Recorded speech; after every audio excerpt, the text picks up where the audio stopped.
Hunda walii qoodaa quufa wal gammadaa namni sabaaf yaadaa qinda walii fidaa hunda walii qoodaa quufa wal gammadaa harka wal qabadhaa kidhadhaa firoomaa guddinaam qaroomaa weettuun bilisummaa yoo qabsaa'an ammaa. Maddi gogee murkeengee lakkunis guutame gaarroo Oromoo malee rakkinni dabame raanee duraan daateenyee marga yoo uffatu Oromoon gabbadhee ijaarsi daawwatu.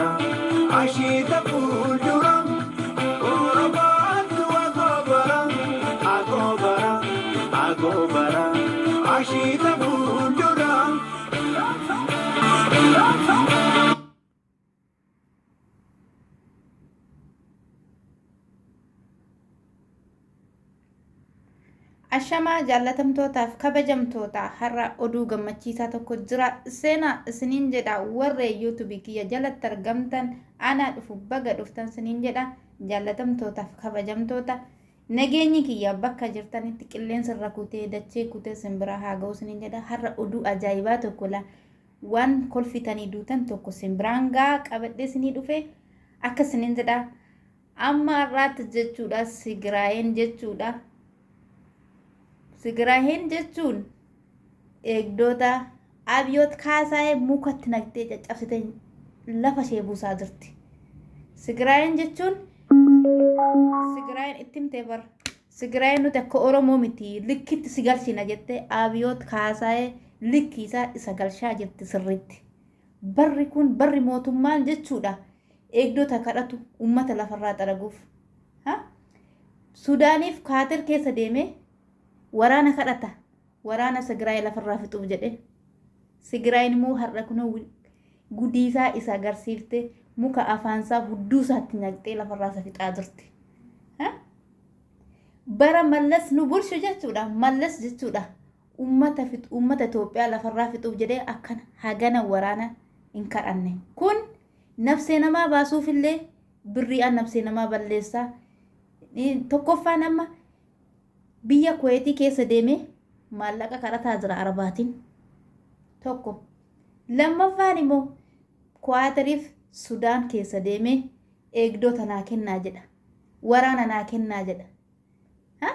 Sigiraayeen jechuun akka Oromoo miti. Sigiraayeen gena qaama kee hundaa murtee afaan si nyaachifti. Akka Oromoo irratti quuftee miti. Lubbuu namaa kan baasu si maallaqaati. Kan maallaqa kadhatu si.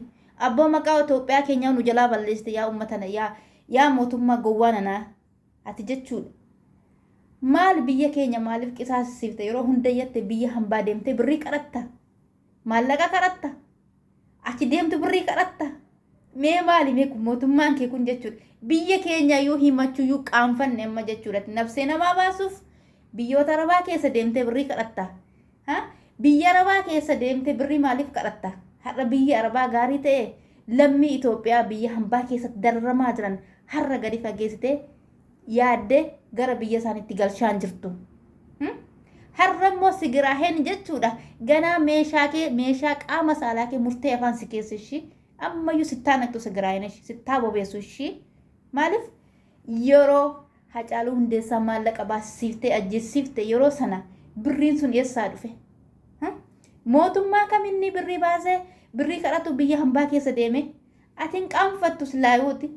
Eessatti naqaa turte birrii uummata kan gibira jettee uummata gadi yaaftee uummata dirqisiiftee gibira irraa funaannatta.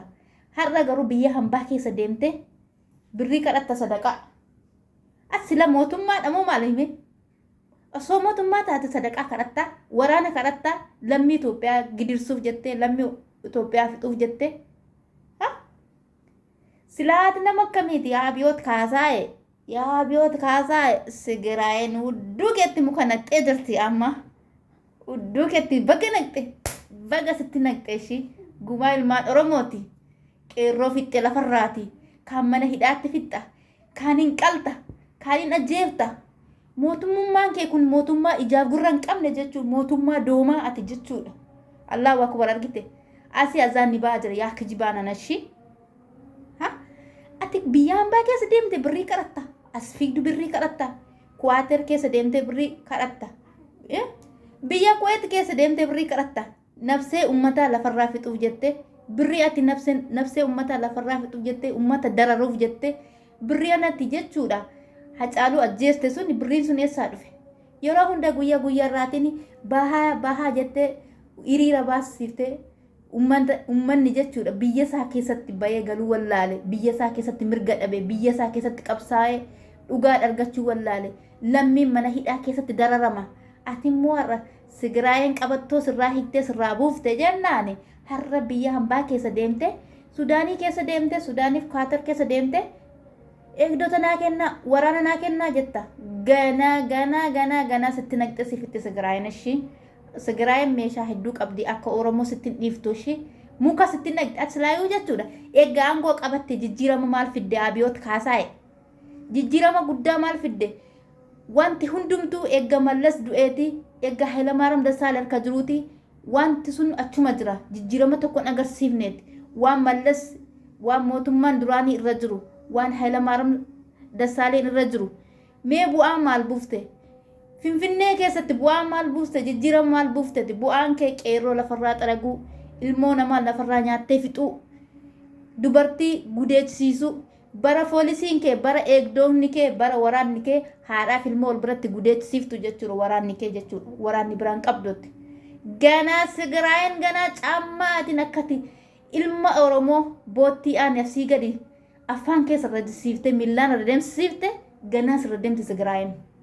Sittaa bobeessummayyuu rabbi sirraan dhaamsin gubannee jirraa haayin haga nu gubde haga qeerroota fixxe haga hacee ajjeeftee gumaa hacee baasuu dhiifte birriin ittiin hacee ajjeefte suni har'a maaliif gargaarsa siin taane? Silaayooti ummata giddii meeqaatiin gidirsiiftee gibira kaffashisiifta. Ummanni yookaan alatti laga baay'ee gabbaraa jettee maallaqarraa guurta. Har'a garuu Tigraayeen qabattoo kee sirraa hiiktee sirraa buuste jennaan ganaa cinii kee hoqqattee nyaatta.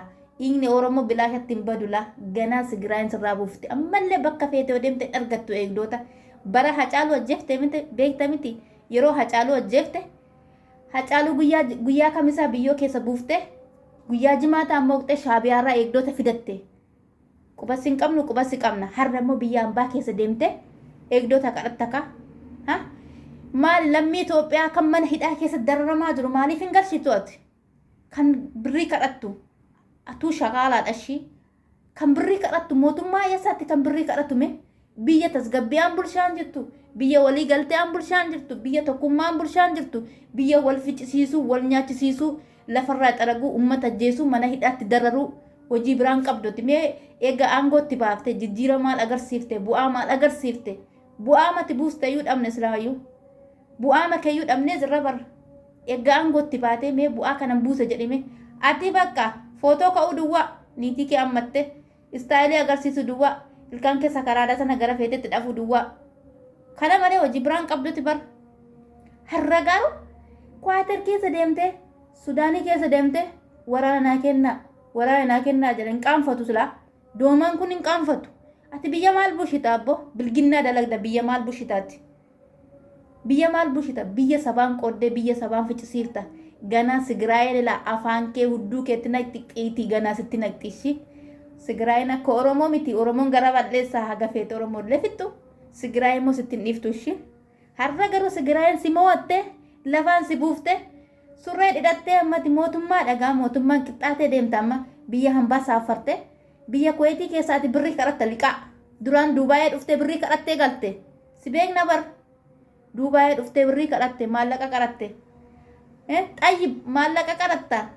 Lammii Itoophiyaa biyya Saudi Arabiyaa keessatti hidhaa keessatti rakkataa jiru lammii kiyya miti jettee kaadde. Har'a maal jettee tamma hin qaanfattu Abiyoot Kaasaa'e yaa gadi galoo namaati ati ishii. Gadi galoo namaati ati nama hayyoota mana hidhaatti dararu nama qeerroo lafarraa xaraqee fixu nama hayyoota fixe ati. Har'a gadi baate hagam sitaazabu mootummoonni biyya arabaa jiran hagam sitaazabu gadi fageessiitti yaadati fayyaan qabdaa silaayu si maraachitee jirti zinnaash si maraachitu mallee maraadhoon mallee ganaa si maraacha dhiigni oromoo qulqulluun haqqi oromoo ganaa si maraacha inimmaan abbootiin gurguddoo sitti booni inimmaan sheekoliin gurguddoo sitti booni daa'ima isaanii of biraa dhabanii dhala isaanii of biraa dhabanii hayyuu isaanii of biraa dhabanii ammallee ganaa maraattaatti ganaa xiitisti naqxi ati garuu sin giddiyaan sinin bulsa jettee aangoorraa bu'uu diddee ummata akkatti lafarraa fixaa jirta sigiraayeen arram kunoo surree keessarraa baaftee xiiti hudduu keetti ol naqxee saqxa gammas irratti eessaqxa surree ol butattee hin qaanfattu yeroo biyya hambaa keessa deemtee birri liqaa gaafattu waraana kadhattu lammii keetti kan dararamaa jiru lammii Itoophiyaatti kan fixaa jirtu kan waraana irratti kadhattu lammii Itoophiyaatti eenyuun ajjeesuuf hime xalaanni kabiraa eessa baala garaan eessa kabiraan ati xalaata oromoo xalaata kan ta'e oromootti dhibeen taane dhibeen mokoroonaan ala suma mataa keeti yeroo ammaa mokoroonaatu biyya tokko tokkorra nama ajjeesaa jira ati immoo mokoroonaa fakkaattee uummata oromoo lafarraa xaladdee rasaasaatiin fixaa jirta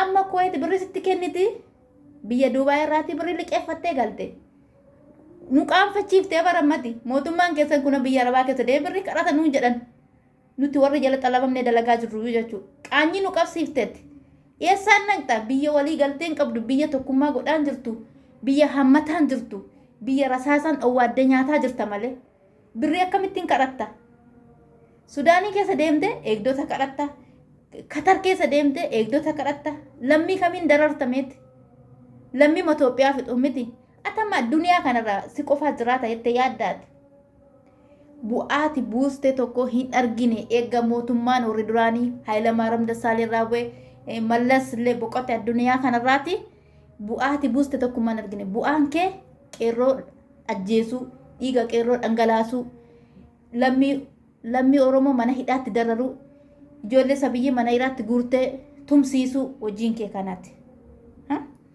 ammammoo eessa dhaqxaa birrii hin argattu atoo kabajaa qabaatte lammii kee biyya hambaa keessatti dararamaa jirani lammii biyya biraa miti lammii Itoophiyaatti kan mana hidhaa Saawud Arabiyaa keessatti kan rakkataa jiru asoo isaaniif kabajaa qabaatte kabajaa maallaqa liqiilleen argatta yaa wasakkicha nanashi abiyoot kaasee birangaa waan akkasitti turtii gaarii siniin jira shirlaayiki godhaa kan daganneeshi waan gowwaa doomaa kana jechuudha nu saalfachiise jechuudha isa wajjin nu Itoophiyaa himachuu nu qaanfachiisiise